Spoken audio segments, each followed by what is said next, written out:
Hi y'all, Tim Purple here. I have made a video earlier this year. I was about a month or two ago. It was speaking about my daughter. Well, and thank you for all the comments first from the shout out and the Q&A and shout outs. Thank you for all the comments. It was well needed, and thank you for the support. But I'm gonna tell y'all pretty much the story. Me and my now husband, we had we had been dating for about a year, maybe 2 years, and then I became pregnant, and I was happy because, and eventually my husband was happy too. And in February of 2000, you know, February, we got married, and 10 years ago, and then May of that year, same year, on the 26th, we had my daughter. Well, I'm going to reverse this back a little bit. Before we had our daughter, we I was having a difficult pregnancy through pretty much the whole pregnancy. I was started out with I was sick a lot, and I didn't have a voice that much during the whole pregnancy, and it was um felt like a sinus infection. Then it went into a full blown cold, and I had laryngitis, and I never really regained all my voice back from that. And that was during pretty much my whole pregnancy. And we went to the doctor's appointments like we're supposed to. After I had took a second pregnancy test, and during about midway to the pregnancy, they found something in the womb that was at baby, my daughter. But they really couldn't tell at my regular doctor. So they called in a specialist, um, OBGYN, and that specializes in like 3 and 4D. At that time, they only had 3D ultrasounds. They never had the fourth until right after.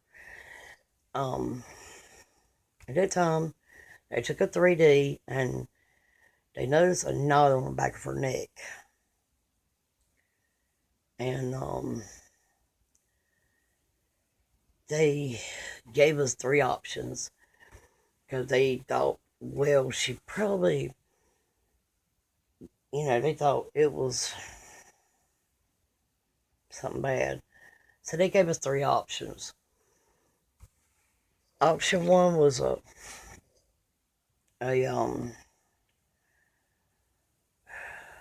what do you call it? Um, amnio, where they take a bead needle and stick it in, I think through the navel, and go into the womb, and they draw some of the fluid from the womb where the baby's at, or the fluid is around the baby. And they said there was a chance that I could have had a miscarriage through that. Didn't want that. And so we asked what was the second option, and he was talking about abortion. And me and my husband were firm believers we're not having an abortion. And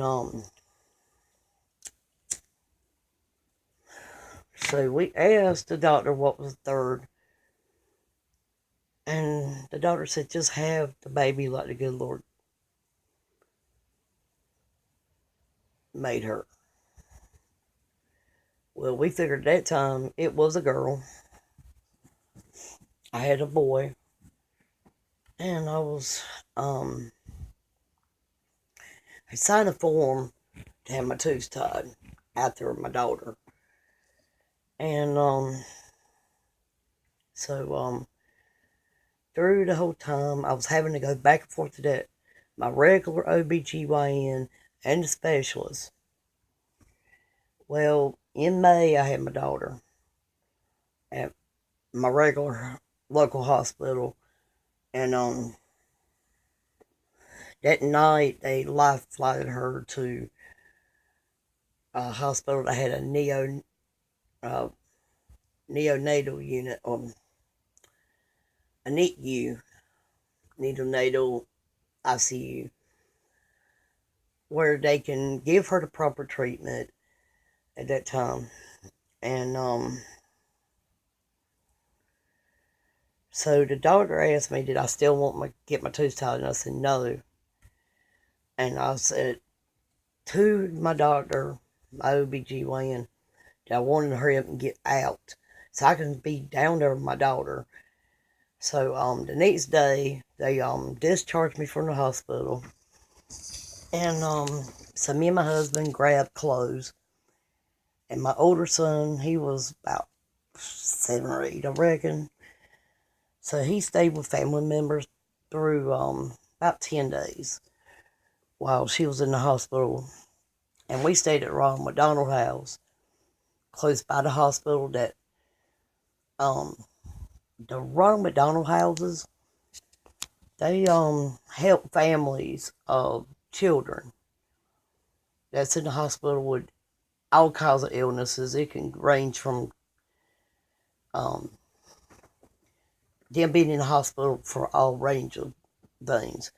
It could be, there was a child up there, I would say about 16 years old, and it was suffering from a gunshot wound. And there was another boy, he had went into an asthmatic coma, and he was still in that before I left, and I think he had woke up. And then I had and we had a few others that had just had babies, had about different birth defects. And then we had a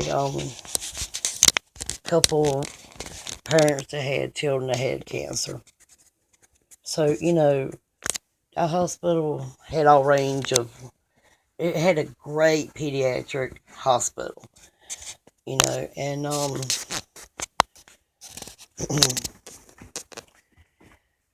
and Ronald McDonald House that we stayed at represented the hospital that my daughter was at. So we stayed up there from until she came home. She was in an incubator basically the whole time. And when my children were born, my youngest one was the biggest at 6 pounds 5 ounces. My daughter was the smallest at 5 pounds 11 ounces. My oldest was 5 pounds 15 ounces. So my daughter was the smallest. And they found a knot on the back of her neck between the skull, bottom of the skull, and top of the spinal cord. And they did detect that she had been having heart trouble. They have been doing a little ramble tests on the child. And about 2 days before she passed away, she was well enough to come home. But the doctors and nurses, they pretty much said there was really nothing they could do. And I think they pretty much sent her home to make it more comfortable for us and for her.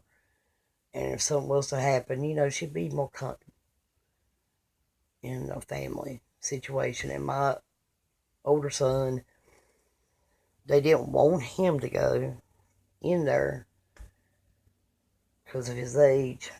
But we begged him, let him go into the hospital, and he sung Jesus Loves Me and prayed. But yeah, she did come home. And I remember that night before she passed away, we started seeing her color. She looked real flushed and real. She wasn't acting like herself. Like a, you know, you could tell when somebody's getting sick or whatever. So we were going to call the doctor that morning. Well, about 3 o'clock, she woke up. It was her feeding time. And I was wiping her down a little bit just so that way she could be clean a little bit. And I fed her a bottle. And about 3:30, quarter to 4, my husband woke up. I was holding her.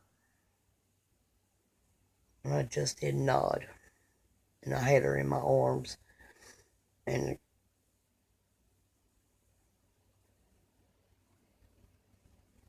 she wasn't breathing that much at that time. And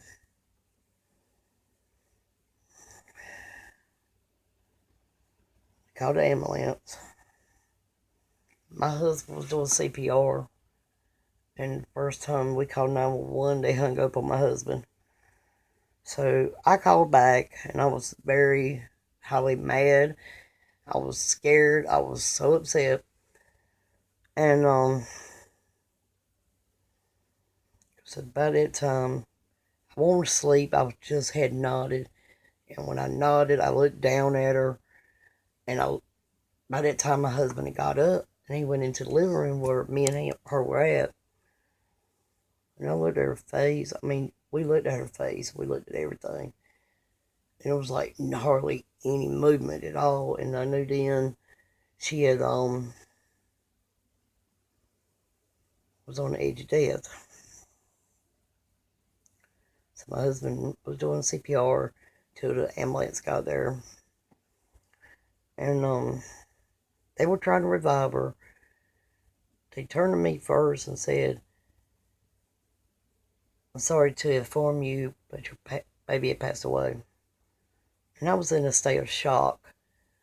It was like, an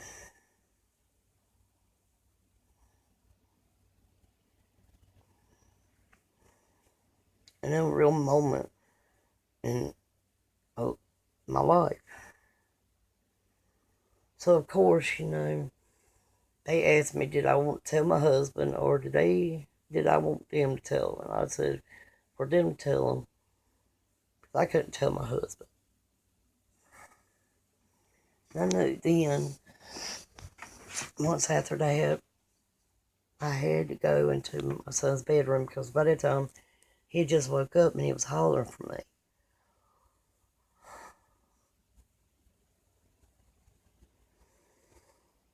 That was one of the hardest times.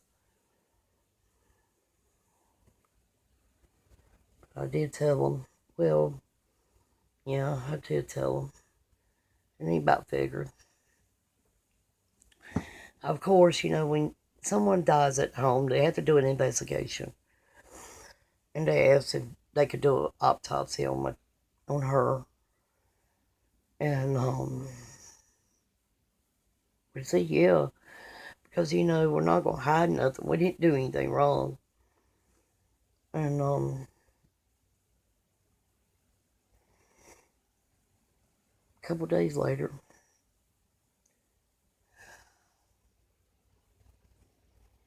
right before I would say right